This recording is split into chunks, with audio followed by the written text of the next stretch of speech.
லதா மங்கேஷ்கரின் வாழ்க்கையை குறித்து நீங்கள் கேள்விப்பட்டிருப்பீர்கள். அவர்கள் ஒரு பிரசித்தி பெற்ற ஹிந்தி பாடகர். 2022ஆம் ஆண்டு தன்னுடைய 92வது வயதிலே அவர்கள் மரித்தார்கள். இந்த உலகில் மரணத்தை விட உண்மை எதுவுமே இல்லை என்பதுதான் லதா மங்கேஷ்கரின் கடைசி வார்த்தைகள். உலகின் மிக விலை உயர்ந்த பிராண்டட் கார் ஹராஜில் நிறுத்தப்பட்டுள்ளது. ஆனால் நான் சக்கர நாற்காலியில் அமர்த்தப்பட்டேன். இந்த உலகில் உள்ள அனைத்து விதமான டிசைன்கள் மற்றும் வண்ணங்கள், விலை உயர்ந்த ஆடைகள், விலை உயர்ந்த காலணிகள், விலை உயர்ந்த அணிகலன்கள் அனைத்தும் என்னுடைய வீட்டில் உள்ளன.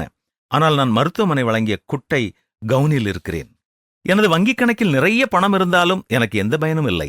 என் வீடு எனக்கு அரண்மனை போன்றது. ஆனால் நான் மருத்துவமனையில் ஒரு சிறிய படுக்கையிலே படுத்திருக்கிறேன். நான் இந்த உலகில் 5 நட்சத்திர ஹோட்டல்களுக்கு நகர்ந்து கொண்டே இருந்தேன். ஆனால் இப்பொழுது நான் மருத்துவமனையில் ஒரு ஆய்வகத்திலிருந்து மற்றொரு ஆய்வகத்திற்கு அனுப்பப்படுகிறேன். ஒரு காலத்தில் 7 சிகை அலங்கார நிபுணர்கள் தினமும் என்னுடைய தலைமுடியை சரி செய்வார்கள். ஆனால் இன்று என் தலையில் முடியில்லை. நான் உலகெங்கிலும் உள்ள பல்வேறு 5 நட்சத்திர ஹோட்டல்களில் சாப்பிட்டேன். ஆனால் இன்று என் உணவு ஒரு நாளைக்கு 2 மாத்திரைகள் மற்றும் இரவில் ஒரு துளி உப்பு. நான் வெவ்வேறு விமானங்களில் உலகம் முழுவதும் பயணம் செய்து கொண்டிருந்தேன். ஆனால் இன்று 2 பேர் எனக்கு மருத்துவமனை வராண்டாவிலே உதவுகிறார்கள். எந்த வசதியும் எனக்கு உதவவில்லை. அதற்காக நான் எந்த வகையிலும் தளரவில்லை. ஆனால் சில அன்பர்களின் முகங்கள், அவர்களின் பிரார்த்தனைகள் என்னை வாழ வைக்கின்றன. இதுதான் வாழ்க்கை.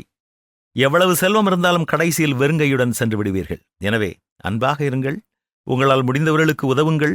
பணத்திற்காகவும் அதிகாரத்திற்காகவும் மக்களை மதிப்பிடுவதை தவிர்த்திடுங்கள். நல்லவர்களை நேசியுங்கள்.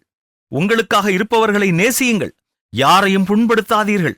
நல்லவர்களாக இருங்கள். நல்லவர்களாகவே இருங்கள். ஏனென்றால் அதுதான் உங்களுடன் செல்லும் என்று அவர் கூறினார். அவர்கள் கூறியது போல மரணம் உண்மைதான்.